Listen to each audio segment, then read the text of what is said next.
ममता। हम तो डॉक्टर ममता रानी को वहाँ विधायक के रूप में देख संसद के टाइम पे भी ममता रानी ने बहुत काम किया।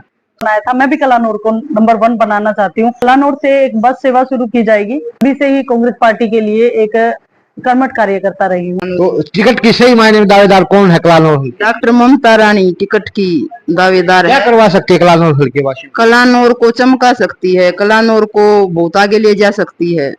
ये पार्षद भी रह चुकी है, पार्षद के टाइम पे भी ममता रानी ने बहुत काम किया। हम तो डॉक्टर ममता रानी को वहाँ विधायक के रूप में देखना चाहते हैं। मैं तो ये चाहती हूँ कि नई सोच, नया दिमाग। अगर नया दिमाग है तो नए नए आइडियाज अपने आप हमारे दिमाग में ग्रो करेंगे और उनको पूरा करने के लिए डॉक्टर ममता बेस्ट उम्मीदवार हैं। देखो वो तो हम हुड्डा साहब पे छोड़ देंगे, जो हुड्डा साहब को। आप अपने नजरिए से बताइए। हम अपने नजरिए से दिए बोलेंगे, यंग बच्ची है, अगर उसको मौका दिया जाए। पूर्व पार्षद रोहतक से ही, वार्ड नंबर 2 से मैं पार्षद रही हूँ और अभी मैंने कलानौर हल्के में नामांकन के लिए अप्लाई किया है। तो कलानौर हल्के की जनता का साथ और सहयोग एज ए पार्षद रहते हुए वार्ड नंबर 2 में आप देखिए, मैं चाहती थी कि पार्क का निर्माण हो, लेकिन वहां पे कोई इस तरह की जमीन थी नहीं जिसमें मैं ऐसा निर्माण करवा पाऊं।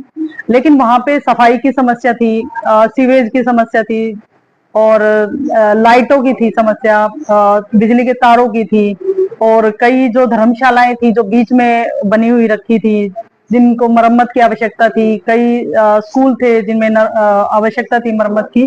तो वो सब काम टाइम टू टाइम मैं करवाती रही और ये सब काम तो रूटीन में चलते रहे। साथ के साथ गलियों का निर्माण करवाया और गढ़ी मोहल्ले में मैंने सिविल लाइन डलवाई और उसके अलावा जो धर्मशालाएं हैं उसमें खिड़की दरवाजे जो भी मरम्मत का काम था वो भी करवाया और गढ़ी मोहल्ले में ही एक CSC सेंटर था, उसको वो डैमेज हो चुका था, लेकिन उसको छोटा सा पार्क बना दिया ताकि बच्चे खेल सके। अभी फिलहाल वो मंदिर बना हुआ है। तो जो भी टाइम टू टाइम जो भी जनता की समस्याएं थी, जो भी मेरे पास आता था, जहां तक मुझसे होता था मैंने निवारण किया है और जनता का भरपूर प्यार और सम्मान मिला है मुझे वहां पे। अभी कलानौर हल्के में जब मैंने देखा है, देखिए जैसे कि 10 साल हो चुके हैं हमारी सरकार आए हुए, तो आप समझ सकते हैं जैसा मेरा हरियाणा का हाल है वैसा ही कलानौर का हाल है। तो पहली समस्या तो मैंने देखी सफाई की देखी वहां पे। तो जैसे रोड पे जाते हैं तो साथ में खुला नाला है, बिना स्लेब का है। तो मैं चाहती हूँ कि ये सब काम होने चाहिए। तो इसके अलावा मैंने वहाँ के हॉस्पिटल को देखा, सर उसको अपग्रेड करवाने की जरूरत है। तो देखा तो अल्ट्रासाउंड, CT स्कैन जैसी सुविधाएं वहाँ पे होनी चाहिए। इमरजेंसी में ऐसा कुछ हो कि वहाँ की जनता को वहाँ की वहीं इलाज मिल सके ताकि उनको रोहतक ना भागना पड़े। तो मेरी कोशिश यही रहेगी कि हॉस्पिटल को अपग्रेड करवाऊं। कांग्रेस पार्टी में देखिए, ऐसे तो मेरा पूरा परिवार हमेशा से ही पीढ़ियों से हम कांग्रेस पार्टी में हैं। 2013 में मैं एक्टिव कांग्रेस में 2013 में पार्षद बनी मैं, तो तभी से मैं कांग्रेस पार्टी में हूँ और कांग्रेस पार्टी में मेरी आस्था है। हुड्डा परिवार में मेरा पूरा मान सम्मान और प्यार मिला है मुझे वहां से। तो सोचिए मैं तभी से ही कांग्रेस पार्टी के लिए एक कर्मठ कार्यकर्ता रही हूँ। हमारी कांग्रेस पार्टी कभी भी बांटने की राजनीति नहीं करती है। जब से भाजपा सरकार आई है ना, तो एक जातिगत जो राजनीति है, एक बंटवारा, एक द्वेष की भावना जो आ गई, जो आपने जाट आंदोलन में देखा, जब तब किसी भी जातिगत कोई पूछता ही नहीं था कि कौन पंजाबी कौन जाट, ये भाजपा ने हमें दिया है। तो कट्टरता कभी भी कांग्रेस ने दी ही नहीं, ये बीजेपी के राज में हुआ। और आपने जो भी देखा कि किसान आंदोलन हुए या हमारी पहलवान बेटियों के साथ भी जो हुआ, उसके अलावा जो भी आपने देखा है कि एक जातिगत राजनीति और धर्म की राजनीति ये हमें बीजेपी ने दी है। कांग्रेस ने हमेशा चारों धर्मों का बराबर सम्मान दिया है, बराबर मान दिया है और आगे भी दी है। ये उनकी एक पैथ लाइन है। उन्होंने कभी सोचा ही नहीं था कि इस तरफ जाना। राजनीति और धर्म को कभी कांग्रेस ने नहीं जोड़ा था, ये काम बीजेपी ने किया। देखिए महिलाओं की हालत तो अब आप देख सकते हैं कि पूरे देश, हरियाणा तो हमारा अपराध में नंबर 1 हो ही चुका है। जो कि हुड्डा साहब जब सरकार में आए थे तब उन्होंने कहा था कि या तो हरियाणा छोड़ दो या अपराध छोड़ दो। तो देखिए अब जब बीजेपी का राज आया तो महिलाएं कहीं भी सुरक्षित नहीं है। महिलाएं व्यापारी आप देख लो, छोटे दुकानदार देख लो, कोई भी सुरक्षित नहीं है। आज के टाइम पे आप देख लिए मर्डर जैसी घटनाएं, फिरौती जैसी घटनाएं बहुत ज्यादा हो रही हैं। आप ये देखिए नशे का कारोबार इतना ज्यादा हो रहा है, तो आप महिलाओं को लेके देखिए बलात्कार की इतनी घटनाएं हो रही है। आप पिछले दिनों का अखबार पढ़िए या कोई भी रोज का न्यूज़पेपर उठा के देखिए, छेड़छाड़, चेन स्नैचिंग की घटनाएं इतनी ज्यादा संख्या में कभी भी नहीं थी। हुड्डा सरकार जब आई थी तो हुड्डा साहब ने ये कहा था, क्या तो अपराध छोड़ दो या अपराधी ये हरियाणा छोड़ दो। तो जब हुड्डा साहब का सरकार थी तब अपराध खत्म हो गए थे। तो वही नारा अब की बार फिर से हुड्डा साहब और दीपेंद्र भाई साहब ने फिर से दिया है कि ये महीना है अपराधियों के पास, या तो अपराध छोड़ दे या हरियाणा छोड़ दे। तो हम मेरा भी यही मुद्दा रहेगा, क्योंकि अगर हुड्डा साहब ने ये वादा किया है तो वो वादे को पूरा करते हैं। ठीक है, तो मैंने आपको कहा कि आपने पूछा कि महिलाओं की सुरक्षा के लिए क्या करें, तो महिलाओं की सुरक्षा के लिए मैंने बोला कि कलानौर से एक बस सेवा शुरू की जाएगी।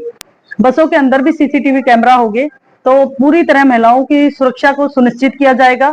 जो भी चौक चौराहे, जो स्कूल हैं, कॉलेज हैं, जो सुनसान रास्ते हैं, वहां पे सीसीटीवी कैमरा लगाया जाएगा और एक पीसीआर जरूर वहां पे रखी जाएगी जिसमें महिला पुलिसकर्मी होगी, और साथ में एक सूचना पेटी लगाई जाएगी। जो भी कोई बहन जिसके साथ भी कुछ गलत हुआ है, जो हमें गुप्त रूप से बता नहीं सकती है, सामने आने से कतराती है, या आपको पता है कि इज्जत को बड़ा उसमें देखा जाता है महिलाओं के तौर पे, तो उनकी सूचना को गुप्त रखते हुए जो भी हमसे जल्द से जल्द उनको न्याय दिलाने का काम होगा वो हमारी हुड्डा सरकार में करवाया जाएगा। तो आपको भी पता है कि हरियाणा किस चीज का हिसाब मांग रहा है। हरियाणा मांग रहा है बेरोजगारी का हिसाब मांग रहा है कि नंबर 1 हरियाणा हमारा आज बेरोजगारी में नंबर 1 हो चुका है, उसका हिसाब चाहिए। आज अपराध में नंबर 1 हो चुका है, उसका हिसाब चाहिए। बेटी बचाओ बेटी पढ़ाओ का नारा दे दिया बीजेपी सरकार ने, लेकिन ये नहीं बताया कि बेटी को बचाओ किससे, बेटी को बचाना किससे था। बचाने का नारा नहीं दिया उन्होंने, सिर्फ पढ़ाने का और बेटी को आगे बढ़ाने का तो दे दिया। तो जो बेटियों की हालत है आप बीजेपी सरकार में देख सकते हो, और एक हुड्डा सरकार में था ऐसा कुछ भी नहीं होता था। तो उस चीज का हिसाब मांग रही है सरकार। किसानों का आपने देखा, पूरे 1 साल तक किसान आंदोलन में बैठे रहे, 700 किसानों की मौत हुई, तो उसका हिसाब चाहिए। एमएसपी क्यों नहीं दिया। हमारी सरकार आएगी, हुड्डा साहब ने वादा किया है कि जब सरकार आते ही फर्स्ट प्लान में एमएसपी दी जाएगी किसानों को। बहन शकुंतला कटक ने बहुत अच्छा काम किया है, बहुत प्रभावित किया है। उनके काम करने का लेवल अलग था, उनकी पार्टी की तरफ से कर्मठता भी है, लेकिन वही कर्मठता हमारी भी है। मैं भी पार्षद रही हूं और अपने काम के लिए मैं श्योर हूं कि मैं भी कलानौर को जिस तरह हुड्डा साहब ने हरियाणा को नंबर 1 बनाया था, मैं भी कलानौर को नंबर 1 बनाना चाहती हूं। उनके काम करने का जो तरीका था उससे भी मैं सोचती हूँ उसको अपग्रेड कर सकती हूँ, और मैं भी कुछ अगर मुझे जनता मौका देती है तो मैं अपने काम के द्वारा वो चीज करके दिखाऊंगी कि मेरा कलानौर भी हरियाणा में नंबर 1 बने। युवाओं के लिए एक स्किल डेवलपमेंट का होता है कि आईटीआई जैसी सुविधाएं हो, छोटे छोटे जो आईटीआई की सुविधा हो जाएगी। एक हम कंप्यूटर प्रोग्राम शुरू करेंगे जिससे जो वाईफाई से जुड़े होंगे, तो जिसका स्कोप आपको पता है कि बहुत सारे अलग अलग स्किल होती हैं जिससे युवा उसको सीख पाएंगे। और हुड्डा साहब ने कहा है कि हम जैसे हमारी सरकार आ जाती है तो अलग अलग कंपनियां यहाँ पे आएंगी, तो युवाओं को रोजगार भी मिलेगा। और हमारे युवा जो भी खेलों की तरफ बढ़ रहे हैं आपने देखा है, तो मैं चाहती हूँ कि मैंने देखा है यहाँ पे खेल के ग्राउंड नहीं है गाँव में भी या कलानौर में भी, तो चाहती हूँ कि गांव-गांव के लेवल पर खेल ग्राउंड बनाए जाए जिससे लड़कियां भी खेलों में आगे आए, साथ में युवा भी आए। तो अगर वो खेलों में जाएंगे तो अलग तरीके से हमारे देश का भी नाम रोशन करेंगे। और साथ में आपने कहा है स्किल डेवलपमेंट, तो स्किल में आप सोच सकते हैं आईटीआई के छोटे छोटे जो कोर्स होते हैं वो हो गया। एक मैं चाहती हूँ कि कलानौर हल्के में लाइब्रेरी, हाईटेक लाइब्रेरी बनाई जाए जिनकी कोलैबोरेशन हम बड़े बड़े कोचिंग इंस्टीट्यूट से करवाएं, ताकि नीट की तैयारी कर सके, आईएएस की तैयारी कर सके, युवाओं के भविष्य को एक लाइन और दिशा मिल सके उससे, तो जिससे युवाओं को रोजगार मिलेगा और छोटे छोटे ये रोजगार स्थापित किए जाएंगे कलानौर में। देखिए खेलों में खेलों के बारे में आपने पता है कि हुड्डा साहब ने एक वादा किया था, पदक लेके आओ और पद पाओ आप लोग। तो जो हुड्डा साहब ने जो एक चलाया था वही रीत को आगे चलाते हुए हर गांव में एक खेल ग्राउंड स्थापित किया जाएगा, खेल नर्सरी भी आप बोल सकते हैं, जहाँ पे कोच की सुविधा होगी। अभी आवल गांव में एक कुश्ती दंगल प्रतियोगिता थी, मैंने देखा बच्चों ने बड़ा बढ़ चढ़कर हिस्सा लिया। तो चाहती हूँ कि लड़के और लड़कियों दोनों के लिए वो खेल ग्राउंड हो और बड़ा जो भी सुविधा सब सुविधाओं के युक्त हो, ताकि मेरे कलानौर हल्के की भी युवा और लड़कियां आगे आए खेलों में और वो अपनी भागीदारी सुनिश्चित करें। देखिए, विनेश फोगाट हमारे देश के लिए जो उनके साथ हुआ, मैं तो इसमें उसको उनसे किया गया एक धोखा मानती हूँ इस चीज में। जिस लड़की ने पिछली वर्ल्ड चैंपियन को हराकर, जो लड़की हम एक तरह से उनकी जीत से उत्साहित थे कि हमारा गोल्ड मेडल आ चुका है, तो मैं कहीं ना कहीं इसमें साजिश मानती हूँ। देखो, पिछले साल जब मैं, देखिए कुछ भी हो सकता है, अब ब्रिजभूषण जी का तो नाम आया ही था इसमें। महिला पहलवान हमारी जब दिल्ली में घसीटा जा रहा था, उनको अपने हक मांग रही थी, उस टाइम सरकार ने जो उन पे लाठी डंडों से प्रहार किए, जो उनको उन्होंने रोका, और जो विनेश फोगाट बहन थी उस सब संघर्ष से निकलकर उन्होंने अपना लोहा मनवाया, और हमारे हरियाणा की नहीं पूरे देश की जनता ने उन्हें सिर आंखों पर सिरमौर बना के बिठाया। तो हमारे लिए तो पदक आ गया, और जो साजिश हुई वो सामने जरूर आएगी, हमारी कांग्रेस राज में आ जाएगी। और साजिश तो सभी को दिख रही है, विनेश फोगाट खुद बोल रही है कि अगर ऐसा कुछ होता तो पहले भी हो सकता था, ये रातों रात ही कैसे हो गया। ये तो उनके कोच से पूछा जाए या उनके डाइटिशियन थे उनसे पूछा जाए कि हुआ कैसे ही। हमारी विनेश ने बड़ी कोशिश की, लेकिन उनको मेरी हरियाणा की जनता ने, मेरे देश की जनता ने निराश नहीं होने दिया। वो हमारे लिए खुद एक सोना है, हमारे देश का गौरव और हमेशा रहेगी। इतिहास रचा है उन्होंने। नारी संघर्ष की जब बात होगी ना, और जीतने की जब बात होगी, तो विनेश फोगाट का नाम आएगा, और हम उसके साथ हैं। जब उन्होंने धरना दिया था दिल्ली पे, जब मैं वहां पे गई थी, 2-3 बार उनका हौसला बढ़ाया था, और आंदोलन में मैंने बढ़ चढ़कर हिस्सा भी लिया था। देखिए, हुड्डा साहब को मैसेज ये है कि मैं उनके परिवार का सदस्य हूँ। मैं जब से रोहतक आई हूँ शादी करके, या मेरी पीढ़ियों से जब से हमने जन्म लिया है, हम कांग्रेसी हैं, और कांग्रेस परिवार से ही मैं अपने आप को, एक हुड्डा साहब की फैमिली से मैं अपने आप को अलग नहीं मानती हूँ, एक्चुअली उनके परिवार का सदस्य मानती हूँ।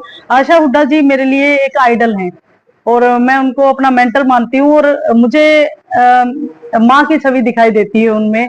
तो जैसे एक माँ अपने बच्चों का ध्यान रखती है, वैसे ही रखते हैं। और हुड्डा साहब और भाई दीपेंद्र मेरे लिए भाई समान है, और मैं उनको अपने आप से अलग नहीं मानती हूँ। मैं चाहती हूँ कि जैसे एक बहन बेटी होती है, वैसे एक बेटी की तरह उनके परिवार के सदस्य अपने आप को महसूस करती हूँ। पार्टी को यही चेतावनी दे रही हूँ कि अब हमारी सरकार आ रही है। जो आपने जो झूठ फैलाया था कि कांग्रेस के राज में जो गड्ढे फैलाए थे, अब जो आपने जाति की राजनीति फैलाई, धर्म की राजनीति की, जो लोगों को बांटने का काम किया है, अब आपके दिन लद गए हैं। अब हुड्डा सरकार आ रही है, हुड्डा सरकार हिसाब मांग रही है, कांग्रेस सरकार हिसाब मांग रही है, और आपको अपने किए हर काम का हिसाब हमें देना होगा, और पाई पाई का हिसाब देना होगा।